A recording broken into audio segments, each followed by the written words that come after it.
নমস্কার বন্ধুরা, চলে এলাম রান্নাঘরে শর্মা কিচেনে। সবাইকে স্বাগত। আজ আমি খুব সহজ একটা রান্না করব, খেতে কিন্তু দারুণ স্বাদের। আর এই মাছটা হয়তো সবাই চেনেন কিনা জানি না, খেতে খুব সুন্দর লাগে।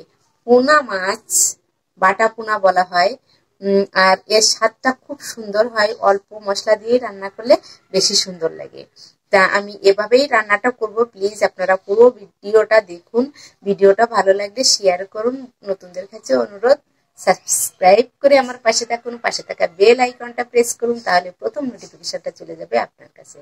তাহলে চলুন দেখে নেওয়া যাক কিভাবে আমি এই বাটা মাছটা রান্না করি। বাটা মাছটা এই সাইজের হয়, এর থেকে বড় হয় না, তবে খেতে দারুণ স্বাদের। অল্প মশলা দিয়ে রান্না করলে খুব সুন্দর লাগে। মাছটা আমি কেটে নিলাম। এখন আমি আলু এবং পেঁয়াজ রসুন কেটে নিই, জিরে এবং শুকনো জাল বেটে নেব একসাথে। আমি দেখেন সবগুলোই আমি বেছে নিয়েছি, কেটে নিয়েছি। আমার মশলাটা বাটা হয়ে গেল। আমি এটা উঠিয়ে নিয়ে আদাটা বেটে নিব। আদাটা বেটে নিই, তারপরে আমি পেঁয়াজ রসুনটা বাটবো। বাটা হয়ে গেল। আমি মাছে হলুদ এবং লবণটা মাখিয়ে নিই। হলুদ এবং লবণ মাখানো হয়ে গেল। আর বাটা মশলাটা দেখেন আমি করে নিয়েছি। আলুটা এই সাইজে কেটেছি। কড়াইটা দিলাম উনুনে, দিয়ে দিই। তেলটা গরম করে নিই। তেলটা গরম হয়ে গেল। তেলে আমি দিয়ে দেব এখন মাছ, তবে সবটা একসাথে দিব না, অর্ধেক পরিমাণ। অল্প তেলে মাছ ভাজছি দেখেন, তবে মাছটা একটুও ভেঙে যাবে না। আমি আপনাদের সবসময় দেখিয়ে দিই কীভাবে আপনারা অল্প তেলে আপনার রান্না করবেন। দেখেন উল্টিয়ে পাল্টিয়ে ভেজে নিলাম, আর মাছটা একটুও ভেঙে যায়নি। উঠিয়ে নিই। বাকি মাছটাও একইভাবে ভেজে নিই, তবে সব মাছ আমি রান্না করব না, অর্ধেকটাই রান্না করব।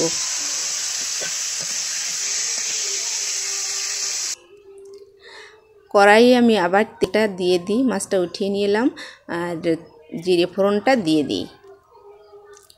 এখন আমি পেঁয়াজ রসুন বাটাটা দিলাম, আর ঝাল জিরে বাটাটা দিলাম। এখন দিয়ে দিই আদা বাটা। আদা বাটাটা দিয়ে একটু নাড়িয়ে নিয়ে হলুদ এবং লবণ দিয়ে দেব। তার আগে জলটা দিয়ে দিলাম। পরিমাণ মতন হলুদ দিলাম, পরিমাণ মতন লবণ। এই জল দিলে মশলাটা সুন্দরভাবে কষিয়ে নেওয়া যায়। আর এই সময় অবশ্যই উনুনের জালটা একটু কম রাখবেন। দেখেন গ্রেভিটা সুন্দর হয়ে এসেছে। এখন আমি আলুটা দিয়ে আমি সুন্দরভাবে আবার মশলাটা কষিয়ে নেব। একসাথে আলুটাও ভাজা হবে আর মশলাটাও কষিয়ে নেওয়া হবে। কষা হয়ে গেল। দেখেন কত সুন্দর গ্রেভি হয়েছে। এখন আমি এই মশলাটার ভিতরে জলটা দিয়ে দেব পরিমাণ মতন জলটা দিয়ে দিলাম। এখন আমি 10 মিনিটের মতন ঢাকা দিয়ে রেখে দিই। 10 মিনিট পরে ঢাকনাটা খুলে নিলাম। এখন মাছটা দিয়ে দিই। মাছ দিয়ে আমি একটু নাড়িয়ে নিই।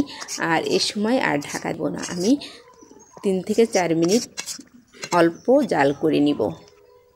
আমার রান্নাটা হয়ে গেল, নামিয়ে নিলাম। দেখেন দেখতে কত সুন্দর হয়েছে, যেমন দেখতে তেমন খেতে। অল্প মশলার রান্নাটা খুবই সুন্দর লাগে খেতে। রান্না করতে করতে রাত হয়ে গেছে। বিকালের দিকে রান্না করে তো এই জন্য একটু রাত হয়ে যায়। খেতে কিন্তু দারুণ স্বাদের। এভাবে যদি আপনারা একবার রান্না করে খান, তাহলে স্বাদটা বুঝতে পারবেন না।